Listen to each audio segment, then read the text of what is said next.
Did you know that Genghis Khan's great-grandson was the first person to use gunpowder? Did you know that the last official Civil War widow is still alive today?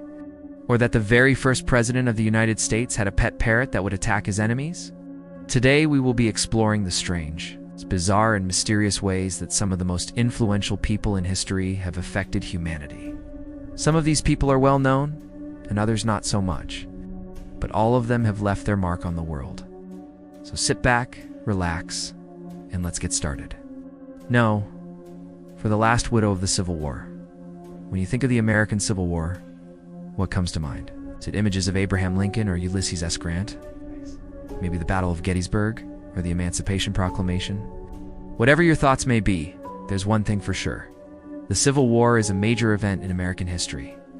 And while we remember those who fought and died, we also mustn't forget the families left behind. After all, war isn't just fought on the battlefield, it's fought in the homes of those involved as well. Yet even after more than 150 years, the final widow of the Civil War is still among us. Helen Viola was born on April 18, 1933, in Baltimore, Maryland. She had 2 brothers and 1 sister, all of whom passed away before her. Her father, George Viola, was born in 1876, and her mother, Gertrude Viola, was born in 1882, as you can probably guess. Both of her parents were born after the Civil War. What you may not have guessed, however, is that her father was actually the son of George Viola, the last Confederate soldier to die. George Sr. was killed in action on July 1863 during the Battle of Gettysburg, leaving his wife Helen Viola and their young son to fend for themselves. This meant that Helen Viola grew up knowing that her grandfather was a Civil War widow, a title she would carry on when her father passed away in 1935. While she has no personal memories of him, she remembers hearing stories about him from her mother. He used to come down the stairs backwards because he had lost his eyesight, she said. I don't remember his face, but my mother always told me how handsome he was. It's unclear exactly how many widows the Civil War left behind, but historians estimate that at least 100,000 women lost their husbands during the conflict. Of those, only a few dozen are believed to still be alive today. Number 3, Lincoln's parrot. Everyone knows about Abraham Lincoln, the man who led the United States through its bloodiest conflict and helped abolish slavery. But what many people do and know is that he had a pet parrot that would attack his enemies. That's right, Lincoln's pet parrot would squawk, "Don't like him, don't like him," whenever his master entered the room. You may be thinking this is just a funny anecdote, but it really shows us how passionate Lincoln was about politics. And while it might seem cruel to train a bird to attack someone, it actually saved Lincoln's life on more than one occasion. For example, when John Wilkes Booth came to assassinate Lincoln, a bird reportedly flew down from its perch and bit him on the neck, allowing Lincoln to escape unharmed. If it weren't for this parrot, who knows what would have happened? It's clear that animals can have an enormous impact on our lives. And Lincoln's story is just one example of this. From saving his life to providing him with endless amusement, this parrot was more than just a pet. It was a member of the family and an important part of Lincoln's life.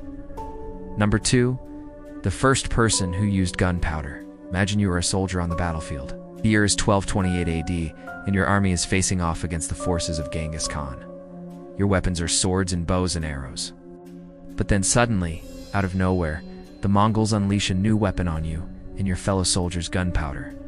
It is a terrifying sight to behold as these small explosions rain down upon you, killing and maiming indiscriminately. To this day, it remains unclear who invented gunpowder.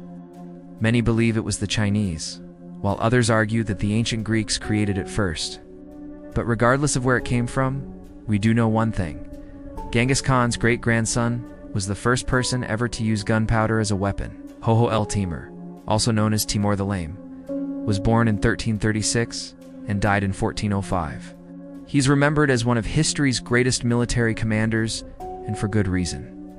During his lifetime, he conquered vast amounts of land, including parts of modern-day Iran, Afghanistan, Uzbekistan, Turkmenistan, and Tajikistan. However, his most significant contribution to history is arguably his use of gunpowder weapons. In 1389, Timur led his army into battle against the Ottoman Turks. At the time, the Ottomans were using gunpowder cannons, but Timur's forces were able to defeat them. According to legend, this was due in part to a secret weapon developed by a Persian engineer named Hassan al-Burjandi. This weapon consisted of long tubes filled with sulfur and saltpeter that could be attached to catapults and launched over enemy walls. Once inside an enemy fortress, they would explode, killing anyone nearby. Although there is no hard evidence to support this story, it does make sense that Timur would have used such a tactic against the Ottomans. After all, they were known to utilize gunpowder weapons, and Timur was eager to defeat them. The use of gunpowder changed warfare forever and allowed armies like Timur's to become much more powerful. It's no wonder he's remembered as one of history's greatest military commanders. No one. King Arthur's sword. King Arthur is a legendary British leader and the protagonist of a cycle of related medieval tales. He is said to have been the High King of Britain between the years 500 and 537 AD. Although there is no historical evidence to prove that Arthur existed, there is a lot of evidence that suggests he may have been a real person. For example, the Roman historian Gildas wrote about a warrior named Ambrosius Aurelianus, who could have been Arthur. In addition, several place names across Britain contain the word Arthur, suggesting that he may have lived there. But perhaps the most compelling evidence comes from a single inscription on an ancient stone cross in Wales. This inscription reads Arthur in here, meaning Arthur is here. It is believed to be the earliest reference to King Arthur and provides strong evidence that he did indeed exist. But that's not all. There is also a mysterious sword hidden away in a museum that may have belonged to Arthur himself. The sword was discovered in 1191 during excavations at the castle of the Dukes of Brittany. It was donated to the National Museum of Scotland in Edinburgh in 1842 and has remained there ever since. But recently, experts have begun to question whether it really is Excalibur. They point out that although the sword is inscribed with Latin lettering, it is written in a style that was popular in the 12th century, long after Arthur supposedly lived. Furthermore, the inscription doesn't actually say Excalibur, instead. It says, "Here lies the sword of the mighty Arthur in the dwelling place of the Lord of Hosts." While these arguments are convincing, we must remember that they are just theories. There is no hard evidence to prove or disprove the connection between the sword and King Arthur. But one thing is for sure, this mysterious weapon would make an excellent addition to any fantasy lover's collection. Now it's time to hear from you.